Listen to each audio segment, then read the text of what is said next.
जय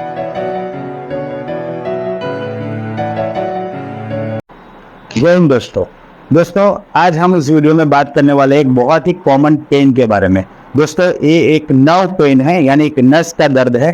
दोस्तों ये जो नर्व पेन है, इसमें जो नर्व का इन्वॉल्वमेंट होता है, इस नर्व को बोला जाता है साइटिक नर्व। तो इस वीडियो में आज हम साइटिक नर्व के बारे में जानेंगे। साइटिक नर्व, कैसे साइटिक नर्व में क्या प्रॉब्लम होता है जिसकी वजह से साइटिका हो जाता है और साइटिक पेन होता है, तो उसके कॉजेस के बारे में जानेंगे। कौन से लक्षण है जो साइटिक पेन में हमें दिखाई देते हो, कौन सा इसका, कैसे इसका मैनेजमेंट है, उस मैनेजमेंट के बारे में, उसमें कौन सी होम्योपैथिक दवाइयाँ इसमें बहुत अच्छे से काम करती है, इसको जड़ मूल से खत्म करने के लिए सक्षम है, ऐसी होम्योपैथिक दवाइयों के बारे में बात करेंगे। तो दोस्तों आप मेरे साथ वीडियो में अंत तक बने रहिए। मेरा नाम है डॉक्टर कुणाल ब्रह्मदत्त और आपका स्वागत है साई होम्यो सेवा केंद्र में। तो चलिए दोस्तों वीडियो को स्टार्ट करते हैं।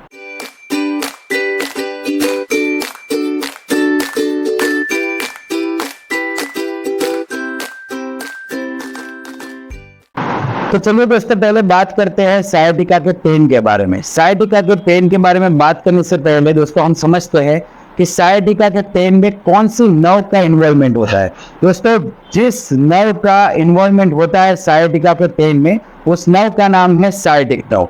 दोस्तों साइटिक नर्व ये बॉडी की सबसे लंबी नर्व है, जो अपने कमर के एरिया से होते हुए, बटक से होते हुए, थाई के पिछले हिस्से से पैरों तक जाती है, उंगलियों तक जाती है। दोस्तों ये nerve right side left side दोनों साइड होती है। इसकी वजह से, इसमें कुछ कॉम्प्रेशन होने की वजह से, इसमें दबान होने की वजह से साइटिका का पेन उठता है, जो राइट साइड भी हो सकता है, लेफ्ट साइड भी हो सकता है, या दोनों साइड हो सकता है। हालांकि दोनों साइड दर्द होना ये कॉमन नहीं है, या तो राइट साइड होगा या लेफ्ट साइड होगा। कभी कभार केसेस में होता है कि दोनों साइड हो सकता है। तो दोस्तों ऐसे कौन से कारण है जिसकी वजह से साइटिक नर्व में कॉम्प्रेशन होता है या साइटिक नर्व दबती है, तो उन कारणों के बारे में बात करते हैं कि कौन सा ऐसे कारण है जिसकी वजह से साइटिक पेन होता है। तो चलो दोस्तों आगे बढ़ते हैं, उसके कॉजेस के बारे में बात करते हैं।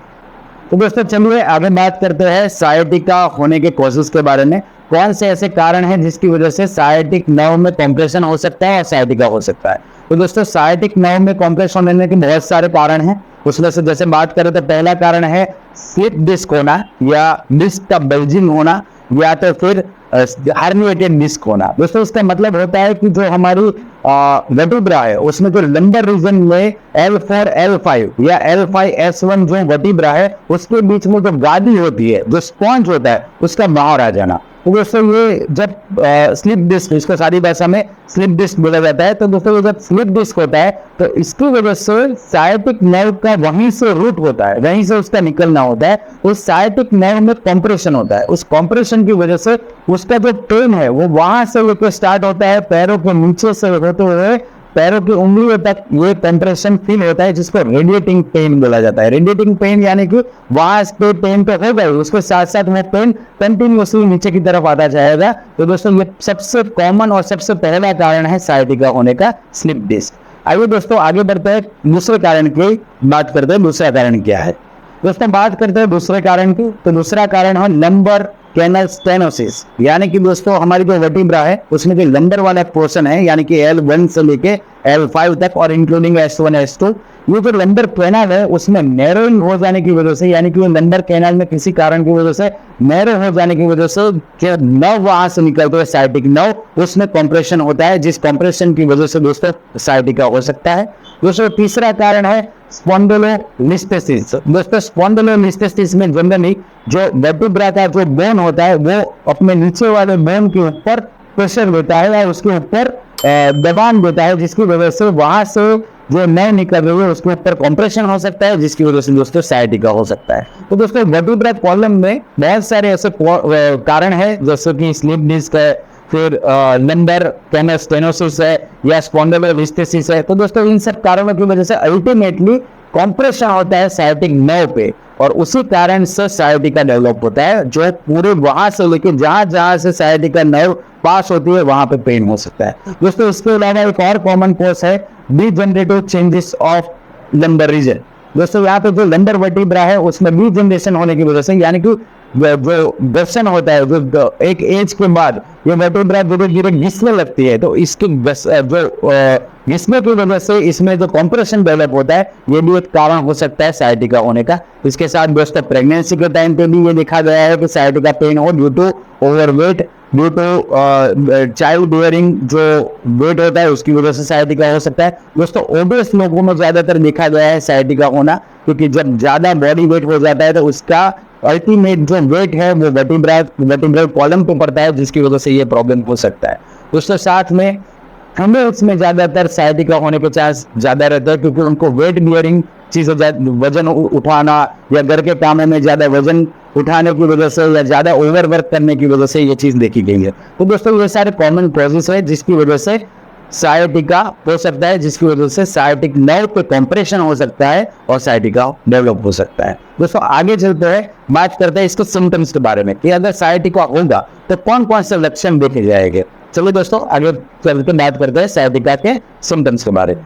तो चलिए दोस्तों आगे बात करते हैं साइटिका के सिम्टम्स के बारे में। दोस्तों साइटिका जब होता है, जब ये साइटिक नर्व का पेन स्टार्ट होता है, तो इसमें जो कॉमन सिम्टम्स है वो है बर्निंग सेंसेशन होना, यानी कि जलन होना, पेन होना, हैवीनेस लगना यानी कि भारीपन लगना, उस एरिया में उस पार्ट में भारीपन लगना, शूटिंग पेन होना है यानी कि कुछ चुभ रहा हो, प्रिकिंग पेन यानी कि कुछ चुभ रहा है वैसा, शूटिंग पेन यानी कुछ कंटिन्यूसली कोई चीज चुभ रही हो, उस टाइप का पेन कंटिन्यूसली हो सकता है। दोस्तों ये एक रेडिएटिंग पेन है, यानी कि ये एक पॉइंट से स्टार्ट होगा लेकिन वह कंटिन्यूसली नीचे की तरफ बढ़ता जाएगा। आपको ऐसा होगा कि आपके कमर के पार्ट से लेके कंटिन्यूसली वो जहाँ पे वो नर्व नीचे की तरफ आ रही है वहाँ पे वो पेन कंटिन्यूसली आपको आता रहेगा। ये पेन जलन भी हो सकता है, शूटिंग पेन भी हो सकता है, प्रिकिंग पेन भी हो सकता है, तो उसके किसी भी रेट में ये आपको पेन हो सकता है, लेकिन ये कंटिन्यूसली आपको ये पेन इरिटेट करता रहेगा।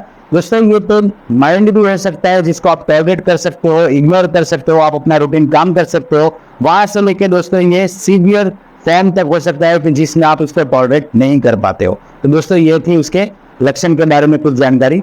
आगे बढ़ते हैं दोस्तों, बात करते हैं कि इस केस में हम कैसे इसको मैनेजमेंट कर सकते हैं। किन लोगों को साइटिका प्रॉब्लम होने का चांस ज्यादा है। अगर आप उस कैटेगरी में हैं तो थोड़ा सा जो इसके आगे में मैनेजमेंट बताऊंगा उसमें भी थोड़ा सा ध्यान रखिए। दोस्तों ज्यादा चांसेस होता है जिनका वर्क सिटिंग का होता है, यानी कि जो ऑफिस वर्क करते हैं 6-6 घंटा 7-7 घंटा जिसका बैठ के काम करने का होता है, जैसे ड्राइवर लोग जो लॉन्ग ड्राइविंग करते हैं, लंबे टाइम तक गाड़ी चलाने का जिसका काम होता है। तो दोस्तों जब आप लॉन्ग सिटिंग का काम करते हो तो उस कंडीशन में आपकी नर्व का कॉम्प्रेस होना कॉमन हो जाता है। दोस्तों दूसरा कारण है पोस्चर। आप किस पोस्चर में बैठ के काम करते हो, आपकी रेस्ट, आपकी जो बैठ है उसकी रेस्टिंग पोजीशन कैसी है। अगर आप सही पोस्चर में बैठ के काम नहीं करोगे तो इस कंडीशन में भी साइटिका होने का चांस बढ़ जाता है। इसके अलावा दोस्तों तीसरा जो कारण है वो है ओबेसिटी। अगर आपका वेट बहुत ज्यादा है तो उस कंडीशन में भी साइटिका हो सकता है। दोस्तों चौथी जो चीज है वो है कि अगर आप हैवी कोई लोड उठाने का आपका काम है, जैसे कि हाउस वाइफ होती है जो ज्यादातर हैवी चीजें उठाना, जो उनका घर काम होता है यूजुअली, जिसमें वो चीजें भारी चीजें उठाने का काम करती है। सडनली भी हो सकता है कि आपने अचानक कोई वजन उठाया जिसकी वजह से वहां पे कॉम्प्रेशन हुआ और साइटिका डेवलप हो गया, या तो ऐसा भी हो सकता है कि आप डेली थोड़ा बहुत वेट उठा रहे हो जिसकी वजह से भी ये डेवलप हो सकता है। धीरे धीरे ग्रेजुअली आपके वर्टिब्रा में ये कॉम्प्रेशन आ सकता है। तो दोस्तों अगर आपका इस टाइप का काम है तो इन कामों में मैं थोड़ा सा आपको मैनेजमेंट बताना चाहूंगा कि आप क्या कर सकते हो जिससे साइटिका का डेवलपमेंट ना हो। अगर दोस्तों आपका लॉन्ग सिटिंग वाला काम है तो आप ध्यान दीजिए, अगर आप आधा घंटा 1 घंटा आधा घंटा आप बैठते हो तो फिर थोड़ा सा रेस्ट ले लीजिए, यानी कि उठ के 10-15 मिनट आप वॉकिंग कीजिए। अर्ली मॉर्निंग आप उठ के योगा कर सकते हो। योगा में दोस्तों भुजंगासन यानी कि आप पीछे की साइड बैक साइड पे अपनी बॉडी को मूव करा के अपनी वर्टिब्रा को स्ट्रेट कर सकते हो, जिससे अगर कॉम्प्रेशन अगर थोड़ा बहुत स्टार्ट हो रहा है तो भुजंगासन से आपको काफी आराम मिल सकता है। दोस्तों आपका ओवर वेट है तो ध्यान दीजिए, थोड़ा सा अपने वेट को कम करने की कोशिश कीजिए ताकि आपका वेट आपके वर्टिब्रा के लिए नुकसान कारक ना हो जाए, आपकी नर्व को कॉम्प्रेशन ना आए। और दोस्तों इसके अलावा जो यूजुअल वर्क करते हैं हैवी लोड उठाने का या ज्यादा सामान उठाने का, तो आप अपने पोस्चर को सही रखिए। सामान उठाने के टाइम पे अपने थोड़े लेग्स को स्प्रेड रखिए ताकि बॉडी का वजन पूरा वर्टिब्रा पे ना आए। आप अपने वेट उठाने का काम कर रहे हो जो आपको करना ही पड़ेगा और कोई ऑप्शन नहीं है, तो आप वेट को सही पोजीशन से उठाइए या तो वेट को थोड़े थोड़े पार्ट में उठाइए जिसपे आपको वर्टिब्रा पे लोड ना पड़े। तो दोस्तों ऐसे मैनेजमेंट करके आप साइटिका के प्रॉब्लम में राहत पा सकते हो। और इसके साथ दोस्तों एक और चीज बताना चाहूंगा, फिजियोथेरेपी। दोस्तों फिजियोथेरेपी आप करवा सकते हो। अगर आपको साइटिका हो चुका है तो इस केस में आप फिजियोथेरेपी मेडिसिन के साथ साथ फिजियोथेरेपी अगर आप कराते हो तो आपको रिलीफ बहुत जल्दी मिल जाएगा। इसके साथ दोस्तों आप घर में हॉट एप्लीकेशन अप्लाई कर सकते हो। हॉट चीजें, हॉट एप्लीकेशन एक पाउच आता है जिसमें आप गर्म वाटर गर्म करके आप उसको भी अप्लाई कर सकते हो। तो दोस्तों वो पूरी मैनेजमेंट की बात। आगे चलते हैं दोस्तों, बात करते हैं कि होम्योपैथी में इसका क्या उपाय है। तो दोस्तों होम्योपैथी में बहुत सारी ऐसी मेडिसिन है, मैं आपको कॉमन 4-5 मेडिसिन बताऊंगा जो साइटिका के लिए बहुत ही कारगर साबित हुई है। मेरे बहुत सारे पेशेंट हैं जिसमें साइटिका का रिलीफ बहुत जल्दी मिला है, तो वो चीजें मैं आपके साथ शेयर करना चाहूंगा। तो आगे बढ़ते हैं दोस्तों, बात करते हैं होम्योपैथिक मेडिसिन के बारे में। तो चलो दोस्तों आगे बढ़ते हैं हमारे मोस्ट इंपॉर्टेंट पार्ट की ओर। तो दोस्तों आगे बढ़ते हैं, बात करते हैं होम्योपैथिक मेडिसिन के बारे में। दोस्तों होम्योपैथिक मेडिसिन का साइटिका में बहुत अच्छा रोल है। मैं आपको कुछ मेडिसिन बताना चाहूंगा। जैसे कि मैंने पहले ही बताया, साइटिका या तो राइट साइड हो सकता है या लेफ्ट साइड हो सकता है, क्योंकि ये जो साइटिक नर्व है हमारी राइट साइड भी है और लेफ्ट साइड में भी है। तो दोनों में से किसी जगह पे, राइट साइड या लेफ्ट साइड दोनों में से कोई भी जगह पे आपका साइटिका का दर्द हो सकता है। हो सकता है कि कभी कभार ऐसे रेयर केसेस में होता है कि दोनों साइड में साइटिका का पेन होता हो। तो दोस्तों अगर साइटिका का दर्द लेफ्ट साइड है तो इस कंडीशन में आप कोलेसिन 30 का इस्तेमाल कर सकते हैं। दोस्तों कोलेसिन 30 2 बूंद सुबह 2 बूंद शाम को आप कंटिन्यूसली 15 दिन तक ले सकते हैं। आपको 2 बूंद सुबह 2 बूंद शाम को अपने टाइम पे लेके ऑब्जर्व कराना है। दोस्तों दूसरी जो दवा है उसका नाम है मैकफॉस। मैकफॉस 40 का आप इस्तेमाल कर सकते हैं जब आपका पेन राइट साइड हो। अगर राइट साइड साइटिका का दर्द हो रहा है तो उस केस में दोस्तों आप मैकफॉस 30 का इस्तेमाल कर सकते हैं और 2 बूंद सुबह 2 बूंद शाम को कंटिन्यूसली 15 दिन तक आप ले सकते हैं। उसको आपको डायरेक्टली अपने जबान पे लेना है और ऑब्जर्व कराना है। इसके अलावा दोस्तों तीसरी जो मेडिसिन हो वह बहुत ही इंपॉर्टेंट मेडिसिन है। अगर आपको साइटिका का पेन फर्स्ट फुट पे हो रहा है, यानी कि आप रात में सोने के बाद जब सुबह उठते हो और जब पहले बार आप पैर जमीन पर रख के चलने की कोशिश करते हो, उसे बोला जाता है फर्स्ट मूवमेंट पेन या फर्स्ट फुट पेन। तो अगर दोस्तों आपको फर्स्ट फुट पेन हो रहा है या तो आपको बेड के उठने के टाइम पे प्रॉब्लम हो रहा है, बेड को उठने में ज्यादा दर्द हो रहा है, या दोस्तों आपको वॉकिंग करने से रिलीफ मिल रहा है, मतलब बेड पे आप उठ गए तब बहुत ज्यादा पेन हुआ, उसके बाद वॉकिंग करने से धीरे धीरे ये आराम लग रहा है, तो दोस्तों इस कंडीशन में आप दवाई ले सकते हो। रस्तक्स थेरेपी दोस्तों इस केस में बहुत अच्छे से काम करेगी। रस्तक्स थेरेपी को आपको सुबह शाम 2-3 बूंद सुबह शाम कंटिन्यूसली लेना है और डायरेक्ट आपको जमीन पे टेम्पो ले लेना है।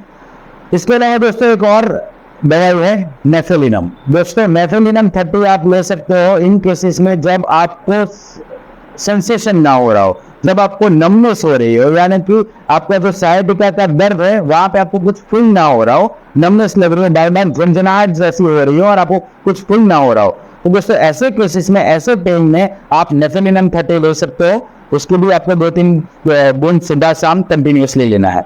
इसके अलावा दोस्तों मैं बात करना चाहूंगा कि अगर आपकी साइटिका कोई प्रॉब्लम का कारण इंजरी है, अगर चोट लगने की वजह से आपको साइटिका हुआ है, ब्लंट इंजरी यानी कि आप सडनली गिरे हो, आपके कमर में चोट लगी है जिसके बाद से आपको साइटिका डेवलप हुआ है, या तो कोई नर्व इंजरी हुई हो, नस पे पेन होना स्टार्ट हो या वहां पे इंजरी हुई हो, तो दोस्तों इंजरी वाले केस में 2 दवाइयां है, एक है आर्निका 30 और एक है हाइपरिकम 30। दोस्तों इस दोनों दवाई का आप यूज कर सकते हो अगर आपको पेन इंजरी की वजह से स्टार्ट हुआ है, आपको अगर साइटिका इंजरी की वजह से स्टार्ट हुई है। इन दोनों दवाइयों को आप 2-3 बूंद सुबह शाम कंटिन्यूसली ले सकते हो। ये दोस्तों सिम्टोमेटिक दवाइयां थी। इन सिम्टोमेटिक दवाइयों के साथ साथ आप डॉक्टर के साथ कंसल्ट करा के कॉन्स्टिट्यूशनल मेडिसिन भी ले सकते हैं।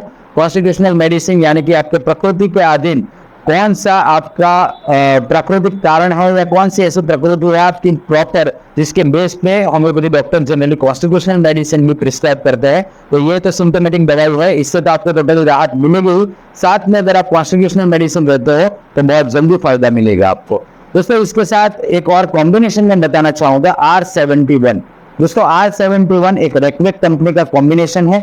जिसमें बहुत सारी दवाइयों का कॉम्बिनेशन है जो पर्टिकुलरली सायटिका पे काम करती है। तो दोस्तों आप अकॉर्डिंग टू मैंने वो सिम्टम्स बताया, right side, left side sensation की वजह से या सेंसरी जैसा पेन हो रहा है या इरिटेशन हो रहा है, नमनेस हो रहा है, तो उसके लिए या तो फिर इंजरी की वजह से हो रहा है, तो उसके अकॉर्डिंग आप सिम्टम्स के अकॉर्डिंग दवाई लीजिए और उसके साथ उस कॉम्बिनेशन को भी आप ले सकते हो। उसमें आपको 15 दिन सुबह 15 दिन शाम को आधे कप पानी में मिक्स करके पीना है। तो दोस्तों इतनी दवाइयों का यूज करने के बाद आपको डेफिनेटली सायटिका में काफी जल्दी आराम मिल जाएगा और इसको आप कंटिन्यूसली ले सकते हो। और दोस्तों इस केस में अगर आप मैनेजमेंट जो मैंने बताया है उस मैनेजमेंट का यूज करके आप बहुत जल्दी सायटिका से राहत पा सकते हैं। तो दोस्तों ये थी कुछ जानकारी सायटिका के बारे में। आशा करता हूँ ये जानकारी आपके काम आए। ऐसे इन्फॉर्मेटिव वीडियो के लिए हमारे साथ बने रहिए और अगर दोस्तों आप मुझसे कंसल्ट कराना चाहते हैं तो नीचे दिए गए हुए नंबर पर कॉल करें। ज्यादा से ज्यादा हमारे चैनल को लाइक, शेयर एंड सब्सक्राइब कीजिए। मिलते हैं अगले वीडियो में, तब तक के लिए जय हिंद, जय भारत।